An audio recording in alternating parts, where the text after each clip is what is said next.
Deadlock handling. Deadlock ਕੀ ਹੈ? ਆਪਾਂ ਪਿੱਛੇ ਪੜ੍ਹੇ ਵੀ ਲੌਕਿੰਗ ਦੇ ਨਾਲ ਅਸੀਂ ਸੀਰੀਅਲਾਈਜ਼ੇਬਿਲਟੀ ਲੈ ਕੇ ਆਉਂਦੇ ਹਾਂ ਕਿ ਕੌਨਕੁਰੈਂਸੀ ਜਿਹੜੀ ਹੈ ਉਹਦੇ ਨਾਲ ਪ੍ਰੋਬਲਮਸ ਕ੍ਰੀਏਟ ਨਾ ਹੋਣ, ਇਸ ਕਰਕੇ ਅਸੀਂ ਲੌਕਿੰਗ ਯੂਜ਼ ਕਰਦੇ ਹਾਂ। ਟੂ ਫੇਜ਼ ਲੌਕਿੰਗ ਮੈਥਡ ਆਪਾਂ ਪੜ੍ਹਿਆ। ਹੁਣ ਉਹਦੀਆਂ ਫਿਰ ਅੱਗੇ ਡਿਸਐਡਵਾਂਟੇਜਸ ਨੇ। ਉਹਦੇ ਕਰਕੇ ਕਈ ਵਾਰ ਲੌਕ ਲੱਗ ਜਾਂਦਾ ਹੈ, ਟ੍ਰਾਂਜੈਕਸ਼ਨਸ ਇੱਕ ਦੂਜੇ ਦੀਆਂ ਵੇਟ ਕਰੀ ਜਾਂਦੀਆਂ ਨੇ, ਵੇਟਿੰਗ ਤੇ ਵੇਟ ਸਰਕੂਲਰ ਹੋ ਜਾਂਦੀ ਹੈ। ਜਿਵੇਂ ਆ ਨੀਚੇ ਮੈਂ ਫਿਗਰ ਦਿਖਾਈ ਹੈ, T1 ਇੱਕ ਟ੍ਰਾਂਜੈਕਸ਼ਨ ਹੈ, ਇਹ T2 ਦੀ ਵੇਟ ਕਰ ਰਹੀ ਹੈ। T1 waits for T2 to release lock, ਵੀ ਇਹ ਲੌਕ ਰਿਲੀਜ਼ ਕਰੇਗੀ ਤਾਂ ਮੈਂ ਉਹ ਆਈਟਮ ਰੀਡ ਕਰਾਂ। T2 ਹੈ ਜਿਹੜੀ ਇਹ T3 ਦੀ ਵੇਟ ਕਰ ਰਹੀ ਹੈ। T3 waits for T3, T2 waits for T3 to release lock. ਵੀ T3 ਕੋਈ ਆਈਟਮ ਨੂੰ ਯੂਜ਼ ਕਰ ਰਹੀ ਹੋਏਗੀ, ਉਹ ਜੇ ਰਿਲੀਜ਼ ਕਰੂਗੀ ਤਾਂ T2 ਉਹਨੂੰ ਯੂਜ਼ ਕਰ ਸਕਦੀ ਹੈ। T3 ਫਿਰ T1 ਦੀ ਵੇਟ ਕਰੀ ਜਾਂਦੀ ਹੈ ਵੀ T1 ਨੇ ਕੋਈ ਆਈਟਮ ਯੂਜ਼ ਕੀਤੀ ਹੋਈ ਹੈ, ਉਹਨੂੰ ਉਹ ਅਨਲੌਕ ਕਰੂਗੀ ਤਾਂ T3 ਉਹਨੂੰ ਯੂਜ਼ ਕਰੂਗੀ। ਤਾਂ ਇਹ ਲੌਕ ਜਿਹੜੀ ਵੇਟ ਹੈ ਸਰਕੂਲਰ ਵੇਟ ਬਣ ਗਈ। ਮਤਲਬ ਜਿੱਥੋਂ ਵੇਟ ਸ਼ੁਰੂ ਹੋਈ ਸੀ ਮੁੜ ਕੇ ਘੁੰਮ ਕੇ ਉੱਥੇ 3 4 5 10 ਟ੍ਰਾਂਜੈਕਸ਼ਨ ਵੀ ਹੋ ਸਕਦੀਆਂ ਨੇ। ਮੈਂ 3 ਦੀ ਐਗਜ਼ਾਮਪਲ ਦਿੱਤੀ ਹੈ, 2 ਦੀ ਵੀ ਹੋ ਜਾਂਦੀ ਹੈ ਕਈ ਵਾਰ। T1 T2 ਦੀ ਵੇਟ ਕਰੀ ਜਾਂਦੀ ਹੈ, T2 T1 ਦੀ ਵੇਟ ਕਰੀ ਜਾਂਦੀ ਹੈ। ਇਸ ਤਰ੍ਹਾਂ ਦੀ ਸਿਚੁਏਸ਼ਨ ਜਦੋਂ ਬਣ ਜਾਂਦੀ ਹੈ ਤਾਂ ਉਹ ਕਦੇ ਵੀ ਉਹ ਅਨਲੌਕ ਹੋਣਾ ਨਹੀਂ, ਉਹ ਟ੍ਰਾਂਜੈਕਸ਼ਨਸ ਨੇ ਅੱਗੇ ਵਧਣਾ ਹੀ ਨਹੀਂ। ਇਸ ਨੂੰ ਅਸੀਂ ਕਹਿੰਦੇ ਹਾਂ ਡੈਡਲੌਕ। ਤਾਂ a system is in deadlock state if there exists a set of transactions such that every transaction in the set is waiting for another transaction in the set। ठीक है, एक ट्रांजैक्शन दूजी दी, दूजी तीजी दी वेट कर रही है, तीजी चौथी दी वेट कर रही है, चौथी फिर पहली दी फिर वेट कर रही है। इदां सर्कल बन गया, इनू असीं डेडलॉक कहांगे। To deal with the deadlock problem साडे कोले 2 तरीके ने।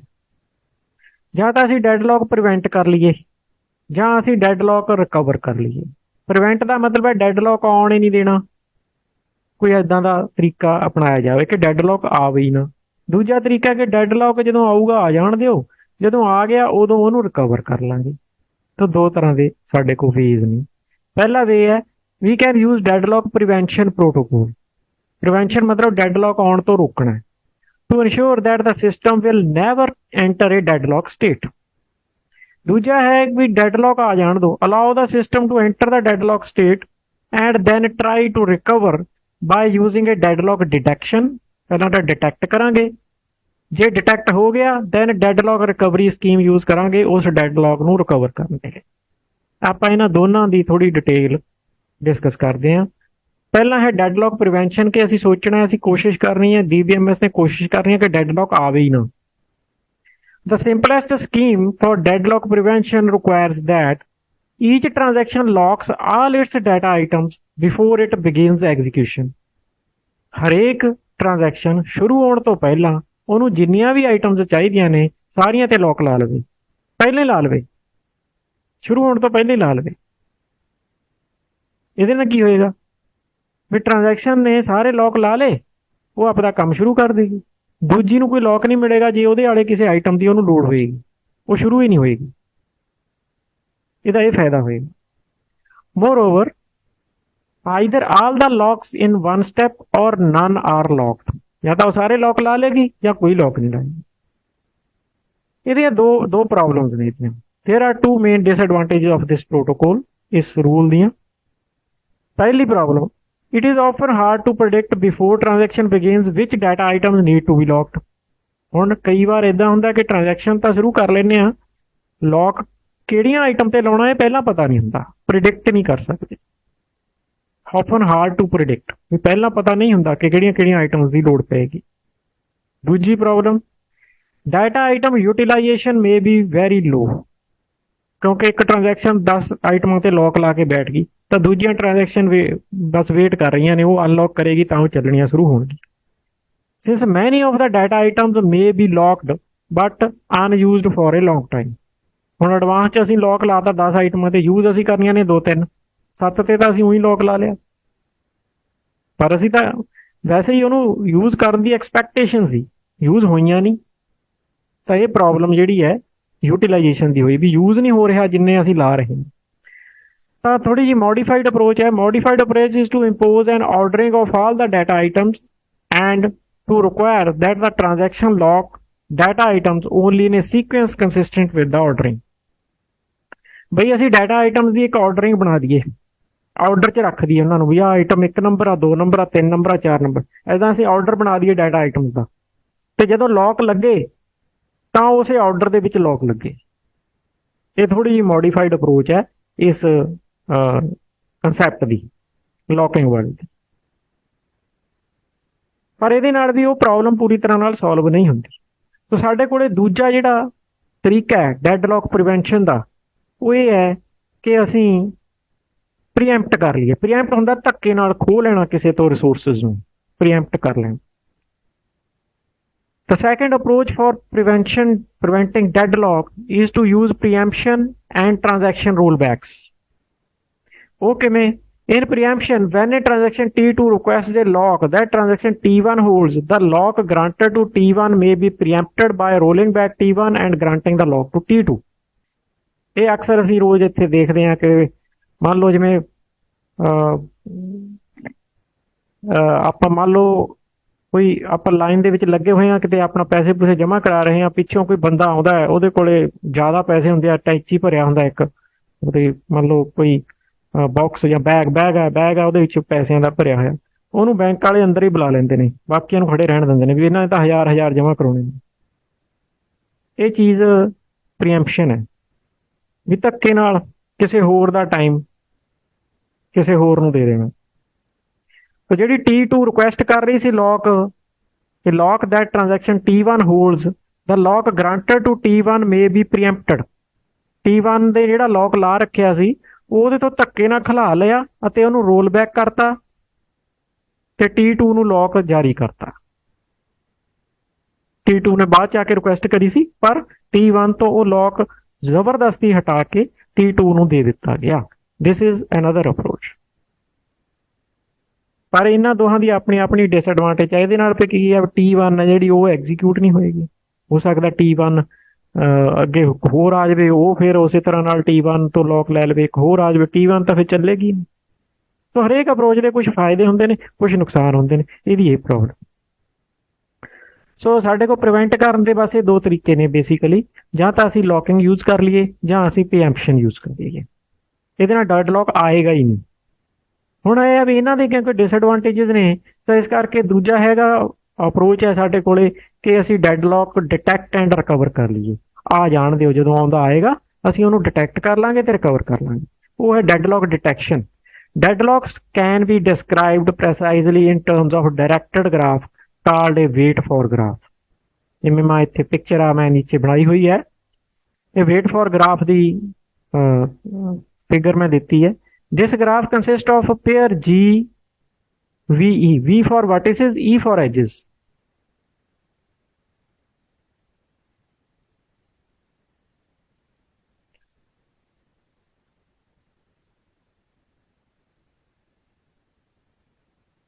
V for vertices, E for edges, where V is the set of vertices and E is the set of edges। Vertices and edges। Vertices ਜਿਵੇਂ ਆ vertices ਨੇ, ਆ ਜਿਹੜੇ circle ਬਣਾਏ ਹੋਏ ਨੇ, these are vertices। ਠੀਕ ਹੈ, ਔਰ ਆ ਆਪਾਂ ਨੇ ਇਦਾਂ ਐਰੋ ਲਗਾਏ ਹੋਏ ਨੇ। ਇਹਦਾ ਮਤਲਬ ਹੈ ਕਿ ਆ ਜਿਹੜਾ ਟ੍ਰਾਂਜੈਕਸ਼ਨ ਹੈ ਇਹਦੀ ਵੇਟ ਕਰ ਰਹੀ ਹੈ, ਆ ਜਿਹੜੀ ਟ੍ਰਾਂਜੈਕਸ਼ਨ ਹੈ ਇਹਦੀ ਵੇਟ ਕਰ ਰਹੀ ਹੈ, ਇਹ ਟ੍ਰਾਂਜੈਕਸ਼ਨ ਇਹਦੀ ਵੇਟ ਕਰ ਰਹੀ ਹੈ, ਇਹ ਟ੍ਰਾਂਜੈਕਸ਼ਨ ਇਹਦੀ ਵੇਟ ਕਰ ਰਹੀ ਹੈ, ਤੇ ਆ ਜਿਹੜੀ ਟ੍ਰਾਂਜੈਕਸ਼ਨ ਹੈ ਇਹਦੀ ਵੇਟ ਕਰ ਰਹੀ ਹੈ। Where vertices is a set of vertices and E is the set of edges, the set of vertices consists of all the transactions in the system। ਅਸੀਂ ਇਹਦੇ ਤੇ ਪੇਅਰ ਬਣਾ ਲਾਂਗੇ। ਫॉर एग्जांपल इफ ਅਸੀਂ ਲਿਖਾਂਗੇ T25 to T26, ਇਹਦਾ ਮਤਲਬ ਹੈ T25 is waiting for T26। if it is in E, then there is a directed graph, directed edge, there is a directed edge from transaction T25 to T26, implying that transaction T25 is waiting for transaction T26 to release the data item that it needs। ਇਹਦਾ ਮਤਲਬ ਉਹੀ ਆਪਾਂ ਪਿੱਛੇ ਜਿਹੜਾ ਪੜ੍ਹਿਆ ਸੀ ਉਹੀ ਹੈ, ਉਸੇ ਤਰ੍ਹਾਂ ਦਾ ਹੀ ਹੈ, ਪਰ ਇਹਦੇ 'ਚ ਅਸੀਂ ਡਿਟੈਕਟ ਕਿਵੇਂ ਕਰਾਂਗੇ? ਡਿਟੈਕਟ ਕਰਨ ਲਈ ਸਾਨੂੰ ਇਹਦੇ 'ਚ ਸਰਕਲ ਫਾਈਂਡ ਕਰਨਾ ਪਏਗਾ। ਸਰਕਲ ਬਣਾਉਣ ਫਾਈਂਡ ਕਰਨ ਲਈ ਐਲਗੋਰਿਥਮ ਹੁੰਦੀ ਹੈ, ਉਹ ਐਲਗੋਰਿਥਮ ਇਹਦੇ ਵਿੱਚ ਜਿਹੜਾ ਸਾਈਕਲ ਹੈ, ਸਰਕੂਲਰ ਜਿਹੜਾ ਪਾਥ ਹੈ ਉਹ ਡਿਟੈਕਟ ਕਰ ਲੇਗੀ। ਜਿਵੇਂ ਹੁਣ ਇੱਥੇ ਸਰਕੂਲਰ ਪਾਥ ਆ ਬਣ ਰਿਹਾ, ਆ ਬਣ ਰਿਹਾ T25 ਤੋਂ T28, T28 ਤੋਂ 27, 27 ਤੋਂ ਫਿਰ 26, ਇਹ ਸਰਕਲ ਬਣ ਗਿਆ। ਇੱਧਰ ਕੋਈ ਸਰਕਲ ਨਹੀਂ ਹੈ, ਇੱਥੇ ਡੈਡਲੌਕ ਨਹੀਂ ਆਏਗਾ, ਇੱਥੇ ਡੈਡਲੌਕ ਆਇਆ ਹੋਇਆ, ਇਹਨੂੰ ਡਿਟੈਕਟ ਕਰਨਾ। ਸੋ ਡਾਇਰੈਕਟਡ ਗ੍ਰਾਫ ਦੇ ਨਾਲ ਐਰੋ ਲੱਗੇ ਹੁੰਦੇ ਨੇ ਤੇ ਪਤਾ ਲੱਗਦਾ ਹੁੰਦਾ ਕਿ ਕਿਹੜੀ ਟ੍ਰਾਂਜੈਕਸ਼ਨ ਕਿਸ ਦੀ ਵੇਟ ਕਰ ਰਹੀ ਹੈ ਔਰ ਕਿਹੜੀ ਅੱਗੇ ਕਿਸ ਦੀ ਵੇਟ ਕਰ ਰਹੀ ਹੈ। ਇਹਦੇ ਵਿੱਚੋਂ ਅਸੀਂ ਸਾਈਕਲ ਫਾਈਂਡ ਕਰਨਾ ਹੁੰਦਾ। ਅਸੀਂ ਤੋਂ ਭਾਵ DBMS ਨੇ ਜਾਂ RDBMS ਨੇ। ਇਹ deadlock exist in the system if and only if the wait for graph contains a cycle. Each transaction involved in the cycle is said to be deadlocked. ਹੁਣ ਇੱਥੇ ਤਿੰਨੋਂ ਹੀ ਡੈਡਲੌਕ ਨੇ, T25, T26, T27 and T28 ਤਿੰਨੋਂ ਹੀ deadlock ਨੇ। ਇਹਨਾਂ ਤਿੰਨਾਂ ਤੋਂ ਫਿਰ ਅਸੀਂ ਡਾਟਾ ਰਿਕਵਰੀ ਕਰਨੀ। ਡੈਡਲੌਕ ਡਿਟੈਕਟ ਕਰਨ ਦੇ ਲਈ ਵੇਟ ਫॉर ਗ੍ਰਾਫ ਬਣਾਉਣਾ ਪੈਂਦਾ ਹੈ, ਉਹ ਅੰਦਰ ਮੇਨਟੇਨ ਕਰ ਲੈਂਦਾ ਹੁੰਦਾ ਹੈ RDBMS। ਜਦੋਂ ਡੈਡਲੌਕ ਆ ਗਿਆ ਤਾਂ ਡੈਡਲੌਕ ਤੋਂ ਰਿਕਵਰੀ ਵੀ ਚਾਹੀਦੀ ਹੈ। ਡਿਟੈਕਟ ਤਾਂ ਕਰ ਲਿਆ ਅਸੀਂ ਵੇਟ ਫॉर ਗ੍ਰਾਫ ਨਾਲ, ਹੁਣ ਉਹਨੂੰ ਰਿਕਵਰੀ ਦਾ ਤਰੀਕਾ ਇਹੀ ਹੁੰਦਾ ਵੀ ਆ ਜਿਹੜੇ ਤਿੰਨ ਆ ਵੇਟ ਕਰ ਰਹੇ ਨੇ ਇਹਨਾਂ ਦੇ ਵਿੱਚੋਂ ਕਿਸੇ ਇੱਕ ਨੂੰ ਸਿਲੈਕਟ ਕਰਕੇ ਉਹਨੂੰ ਕੈਂਸਲ ਕਰ ਦਿਓ। ਇਹ ਸਰਕਲ ਟੁੱਟ ਜਾਏਗਾ, ਡੈਡਲੌਕ ਟੁੱਟ ਜਾਏਗਾ। ਕਿਸੇ ਇੱਕ ਨੂੰ ਸਿਲੈਕਟ ਕਰਨਾ। ਸਿਲੈਕਟ ਕਰਨ ਦੇ ਤਰੀਕੇ ਕਈ ਨੇ। ਕਈ ਵਾਰ ਅਸੀਂ ਕਹਿੰਦੇ ਹਾਂ ਕਿ ਜਿਹੜੀ ਘੱਟ ਚੱਲੀ ਆ ਟ੍ਰਾਂਜੈਕਸ਼ਨ ਉਹਨੂੰ ਸਿਲੈਕਟ ਕਰ ਲਓ ਤੇ ਉਹਨੂੰ ਬੰਦ ਕਰ ਦਿਓ, ਕਿਉਂਕਿ ਬਾਕੀਆਂ ਨੇ ਕਾਫੀ ਕੰਮ ਕਰ ਲਿਆ, ਉਹ ਹਜੇ ਸ਼ੁਰੂ ਹੀ ਹੋਈ ਸੀ। ਇੱਦਾਂ ਹੋਰ ਵੀ ਕਈ ਅਪਰੋਚਸ ਨੇ। The most common solution to roll back one or more transactions to break the deadlock। ਇੱਕ ਜਾਂ ਇੱਕ ਤੋਂ ਜ਼ਿਆਦਾ ਟ੍ਰਾਂਜੈਕਸ਼ਨਸ ਸਿਲੈਕਟ ਕਰੋ ਤੇ ਉਹਨਾਂ ਨੂੰ ਬ੍ਰੇਕ ਕਰ ਦਿਓ, ਰੋਲ ਬੈਕ ਕਰ ਦਿਓ। ਰੋਲ ਬੈਕ ਕਰਨ ਦੇ ਨਾਲ ਡੈਡਲੌਕ ਬ੍ਰੇਕ ਹੋ ਜਾਏਗਾ। ਤਿੰਨ ਕੰਮ ਕਰਨੇ ਪੈਣਗੇ। ਪਹਿਲੀ ਗੱਲ ਤਾਂ ਸਿਲੈਕਸ਼ਨ ਆਫ ਏ ਵਿਕਟਮ ਮਤਲਬ ਅਸੀਂ ਜਿਸ ਨੂੰ ਜ਼ਬਰਦਸਤੀ ਬੰਦ ਕਰਨ ਲੱਗੇ ਹਾਂ, ਠੀਕ ਹੈ, ਬ੍ਰੇਕ ਕਰਨ ਲੱਗੇ ਹਾਂ, ਰੋਲ ਬੈਕ ਕਰਨ ਲੱਗੇ ਹਾਂ, ਉਹਨੂੰ ਅਸੀਂ ਸਿਲੈਕਟ ਕਰਨਾ। Determine which transaction or transactions to roll back to break the deadlock. ਪਹਿਲਾਂ ਇਹ ਫਾਈਂਡ ਕਰਨਾ। ਫਾਈਂਡ ਕਰਨ ਦਾ ਤਰੀਕਾ ਜਿਵੇਂ ਪਹਿਲਾਂ ਦੱਸਿਆ ਬਈ ਅਸੀਂ ਹਰੇਕ ਦਾ ਟਾਈਮ ਡਿਊਰੇਸ਼ਨ ਹੁੰਦੀ ਹੈ ਸਾਡੇ ਕੋਲੇ ਵੀ ਆਹ ਟ੍ਰਾਂਜੈਕਸ਼ਨ ਇੰਨੀ ਚੱਲ ਗਈ, ਇੰਨੀ ਚੱਲ ਗਈ। ਜਿਹੜੀ ਘੱਟ ਚੱਲੀ ਹੈ ਉਹਨੂੰ ਸਿਲੈਕਟ ਕਰ ਲਓ, ਠੀਕ ਹੈ। ਬਾਕੀਆਂ ਨੇ ਕਾਫੀ ਕੰਮ ਕਰ ਲਿਆ, ਉਹਨਾਂ ਦਾ ਸਾਰਾ ਖਰਾਬ ਹੋ ਜਾਏਗਾ। ਜਿਹੜੀ ਘੱਟ ਚੱਲੀ ਹੈ ਉਹਨੂੰ ਸਿਲੈਕਟ ਕਰ ਸਕਦੇ ਹਾਂ, ਇੱਕ ਤਰੀਕਾ ਹੈ। ਦੂਸਰਾ ਫਿਰ ਆਪਣੇ ਕੋਲੇ ਆਪਸ਼ਨ ਆ ਜਾਂਦੀ ਹੈ ਕਿ ਆਪਸ਼ਨ ਨਹੀਂ ਮਤਲਬ ਦੂਸਰਾ ਸਟੈਪ ਸਾਡੇ ਕੋਲੇ ਆ ਜਾਂਦਾ ਹੈ ਰੋਲ ਬੈਕ ਕਰਨ ਦਾ। ਸਿਲੈਕਟ ਤਾਂ ਕਰ ਲਈ। The simplest solution is to total roll back. ਵੀ ਜਿਹੜੀ ਟ੍ਰਾਂਜੈਕਸ਼ਨ ਅਸੀਂ ਸਿਲੈਕਟ ਕਰੀ ਆ ਉਹ ਸਾਰੀ ਰੋਲ ਬੈਕ ਕਰ ਦਿਓ। ਸਾਰੀ ਦੀ ਮਤਲਬ ਉਹਨੇ ਜਿੰਨਾ ਕੰਮ ਕਰਿਆ ਸਾਰੇ ਦਾ ਸਾਰਾ ਖਤਮ ਕਰ ਦਿਓ, ਅਨਡੂ ਕਰ ਦਿਓ। ਪਰ ਇਹਦੇ ਨਾਲ ਕੀ ਹੁੰਦਾ ਹੈ, ਕਈ ਵਾਰ ਟ੍ਰਾਂਜੈਕਸ਼ਨ ਨੇ ਬਹੁਤ ਸਾਰਾ ਕੰਮ ਕਰਿਆ ਹੁੰਦਾ, ਉਹ ਸਿਲੈਕਟ ਹੋ ਜਾਂਦੀ ਹੈ ਤੇ ਅਸੀਂ ਰੋਲ ਬੈਕ ਕਰਤਾ। Abort the transaction and then restart it.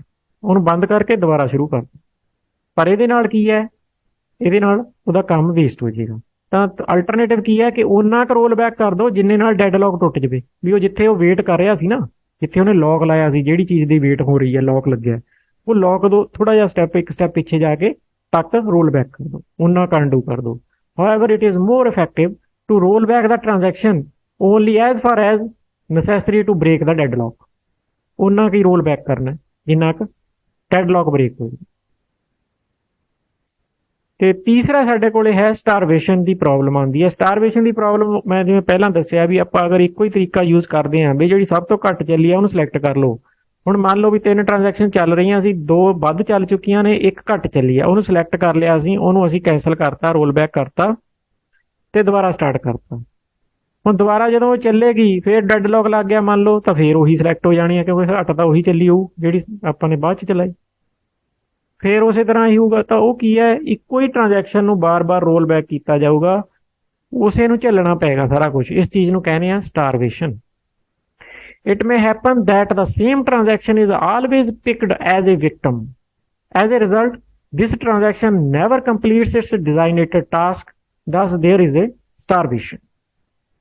ਤਾਂ ਉਹਦਾ ਤਰੀਕਾ ਕੀ ਹੈ ਵੀ ਅਸੀਂ ਉਹਦੇ ਤੇ ਕਲੇਮ ਲਾ ਸਕਦੇ ਹਾਂ ਵੀ ਜਿਹੜੀ ਟ੍ਰਾਂਜੈਕਸ਼ਨ 2 ਵਾਰ ਜਾਂ 3 ਵਾਰ ਰੋਲ ਬੈਕ ਹੋ ਗਈ ਉਹਨੂੰ ਛੱਡ ਕੇ ਹੁਣ ਅਗਲੀ ਸਿਲੈਕਟ ਕਰਨੀ। ਇੱਦਾਂ ਦੇ ਅਲਟਰਨੇਟਿਵ ਵੇਜ਼ ਨੇ ਸਾਡੇ ਕੋਲ। We must ensure that the transaction can be picked as a victim only a small or finite number of times. 2 3 ਵਾਰ 4 ਵਾਰ 5 ਵਾਰ ਅਸੀਂ ਤੈਅ ਕਰ ਸਕਦੇ ਹਾਂ DBMS ਦੇ ਵਿੱਚ ਥਰੂ ਕਿ ਇਹ ਇੰਨੀ ਵਾਰ ਅਗਰ ਇਹ ਰੋਲ ਬੈਕ ਹੋ ਗਈ ਤਾਂ ਅਗਲੀ ਵਾਰ ਇਹਨੂੰ ਸਿਲੈਕਟ ਨਹੀਂ ਕਰਿਆ ਜਾਏਗਾ, ਉਸ ਤੋਂ ਅਗਲੀ ਨੂੰ ਦੇਖਾਂ। ਇਹ ਹੈ ਡੈਡਲੌਕ ਰਿਕਵਰੀ ਦਾ ਕਰਨ ਦਾ ਤਰੀਕਾ।